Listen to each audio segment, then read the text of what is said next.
Salut! J'espère que vous allez bien. Aujourd'hui, je vous retrouve dans une vidéo crash test action. Comme on aime, je vais crash tester une palette avec vous en vidéo de chez Action. C'est la Dazzling Heaven. Je sais pas comment ça se prononce. Bref. On me l'a demandé plusieurs fois de crash tester cette palette. En fait, elle était dans ma pile de choses à faire. Et vu le déménagement, j'ai un petit peu mis de côté et j'avoue que j'étais un peu moins excitée que d'habitude à l'idée de crash tester une palette de chez Action.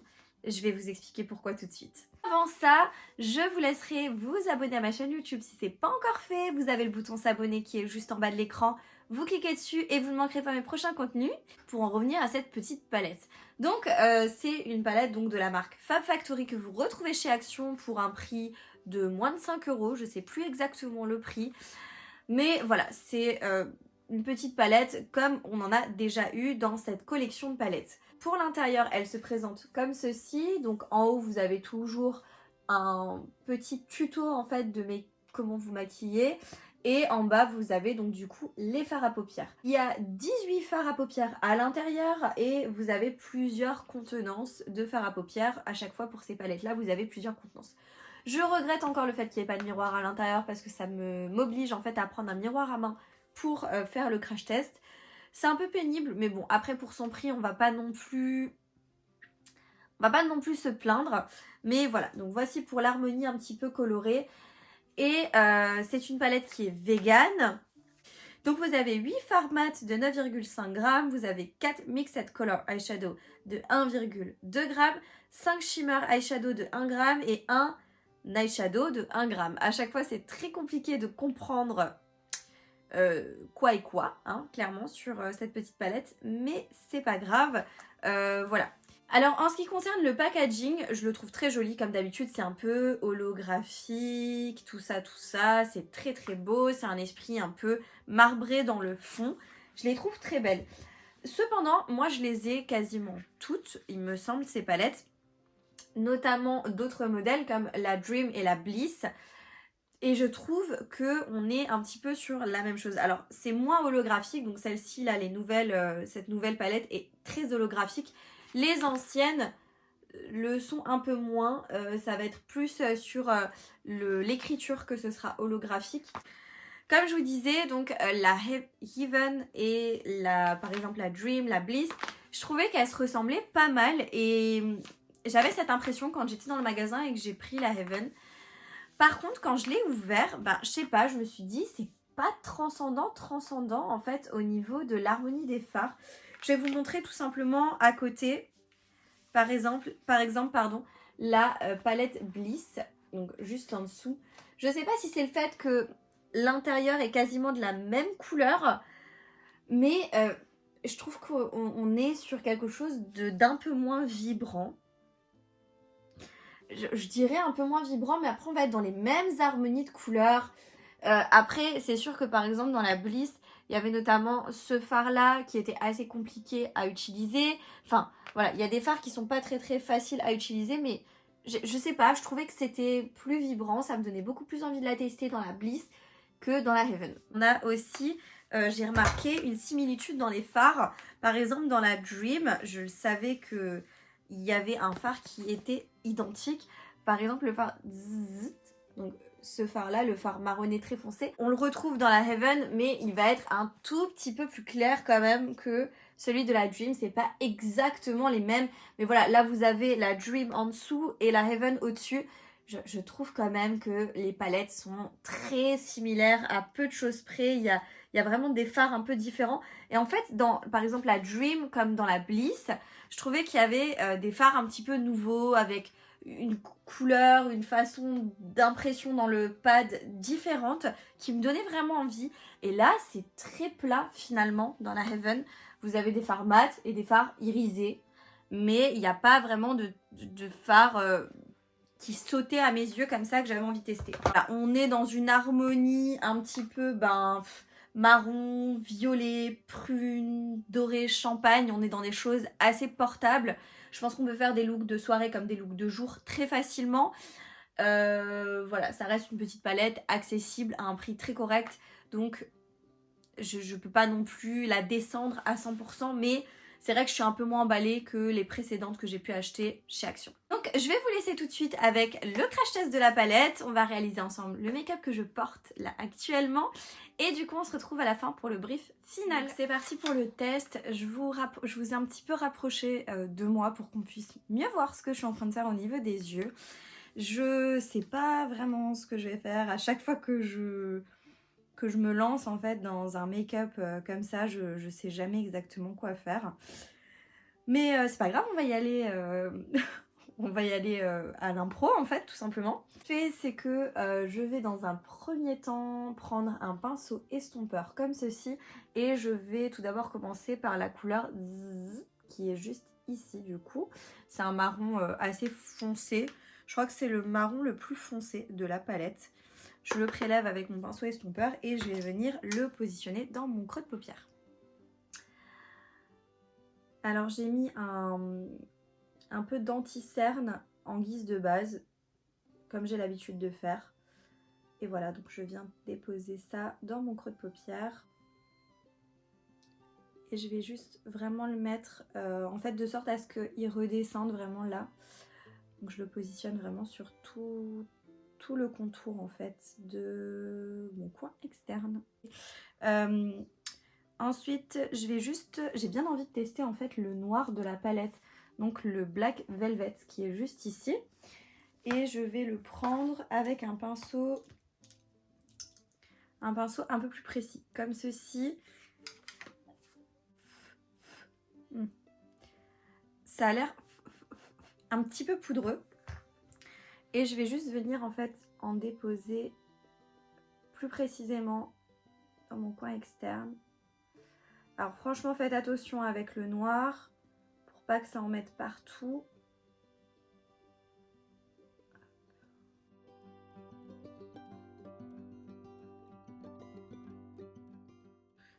Voilà, et du coup je viens un petit peu dégrader avec ma première couleur.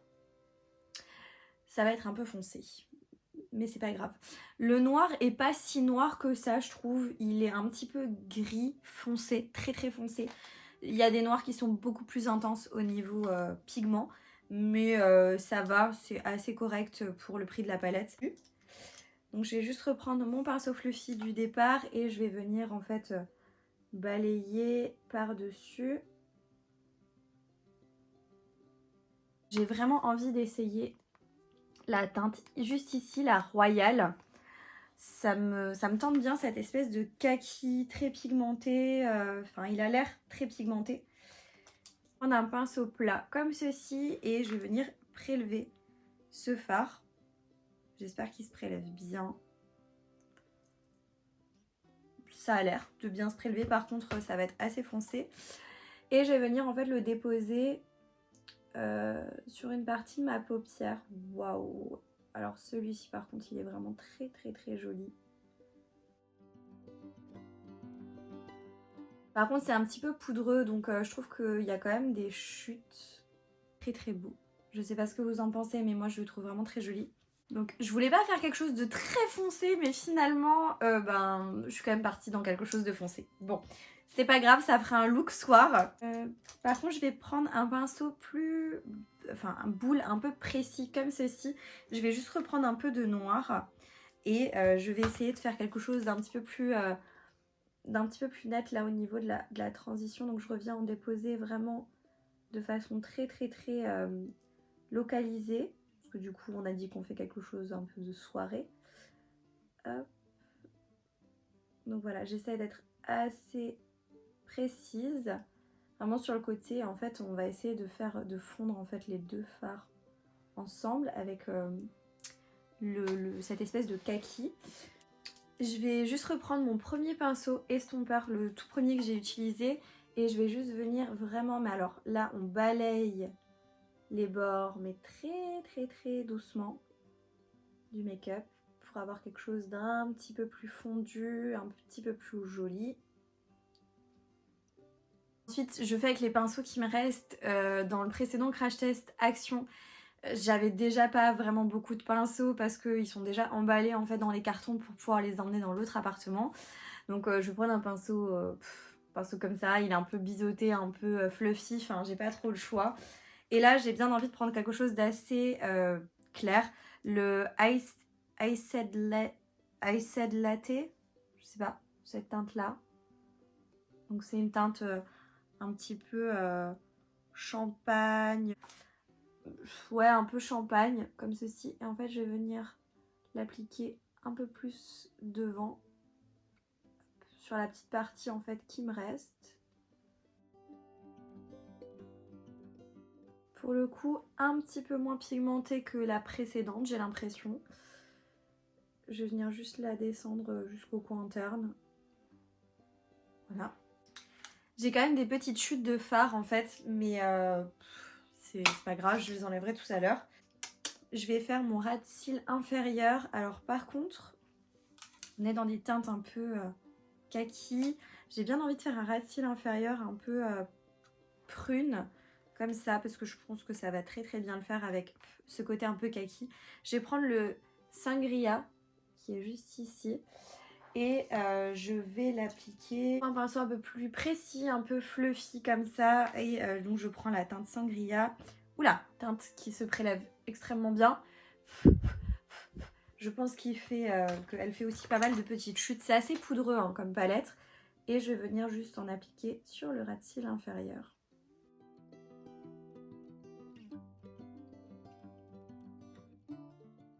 Je vais terminer avec une teinte très très très claire, la Champagne.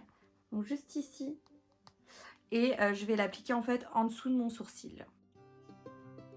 Et du coup, pour enlever les chutes, je prends un gros pinceau poudre et je viens vraiment tout doucement balayer. Hop. Écoutez, le travail des fards est terminé. Ce que je fais, c'est que hors caméra, je vais mettre juste mon mascara, mettre un rouge à lèvres et puis je reviens pour le brief final. Voilà, du coup le make-up est terminé. J'ai mis une petite couche de mascara. Franchement, j'avais pas envie de mettre des faux cils ou autre parce que c'est déjà assez chargé, je trouve. Donc vraiment, mascara, ça suffit amplement. Et au niveau des lèvres, j'ai mis le gloss enfin le liquide mat de chez Max More, la teinte 352 Shy, donc celui-ci. Au niveau du make-up, c'est assez joli, les fards enfin comme d'habitude, les fards se mélangent très bien ensemble, c'est assez pigmenté pour le prix. Enfin, moi j'ai pas grand chose à dire sur cette palette, mis à part peut-être que effectivement elle m'emballait pas tellement au départ. Je trouve que les teintes, quand on regarde comme ça, quand on ouvre, il y avait des palettes qui étaient beaucoup plus vibrantes, comme celle que je vous ai montrée en intro en fait. À des moments je trouvais que c'était pas transcendant non plus. Après, il faut dire quand même qu'il y a des fards assez sympas. On retrouve quand même une harmonie plus ou moins similaire qu'avec d'autres palettes, je trouve, personnellement encore une fois. Donc bon, si vous n'avez pas mis la main sur les précédentes palettes qui ressemblaient un peu à celle-ci, je vous conseillerais peut-être de l'acheter. Ou si vous avez envie de faire une collection, enfin si vous êtes un peu comme moi, vous avez envie de tout tester, oui, je vous conseillerais de l'acheter parce que franchement, vu son prix, le rapport qualité-prix est bon. On va pas déblatérer. Honnêtement, il faudrait peut-être que j'arrête de le dire parce que ça devient chiant. Mais concrètement, oui, c'est une palette qui vaut son prix. Elle est très bien. Voilà, il y a vraiment rien à dire dessus. Après, franchement, si vous avez déjà les précédentes, moi, je vous recommanderais pas forcément de l'acheter étant donné que je trouve que les teintes sont quand même vachement similaires à d'autres palettes qu'il y avait déjà précédemment chez Action. On arrive à faire des looks assez sympas. Moi là je suis partie dans un délire un petit peu foncé, donc ça fait un peu plus look de soirée. Mais je trouve que c'est plutôt cool. Après je pense pas qu'on va pouvoir faire des looks hyper colorés, hein. Faut se le dire, ça restera dans des couleurs assez portables. Entre guillemets, hein, des choses beaucoup plus simples. Il n'y a pas des couleurs extravagantes. Mais sinon, oui, c'est plutôt pas mal. Enfin, moi, j'ai pas grand chose à dire. Je vais vous montrer le résultat d'un petit peu plus près pour qu'on puisse mieux voir les détails.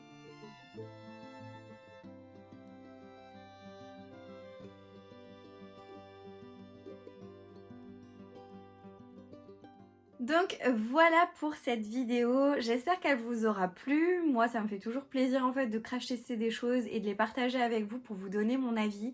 N'hésitez pas si vous avez la palette, si vous la connaissez, si vous l'avez vue en magasin, si vous la souhaitez, enfin n'hésitez pas à me dire ça en commentaire. Je me ferai un plaisir de vous répondre. Et si vous l'avez et que vous l'avez déjà testé, dites-moi également ce que vous en pensez. Ça me fait plaisir de savoir un petit peu et d'avoir vos retours en fait. Si vous avez apprécié la vidéo, n'hésitez pas à la liker, ça me fait plaisir. Et du coup, moi je vous dis à bientôt dans une prochaine vidéo. Jusque là, portez-vous bien. Ciao.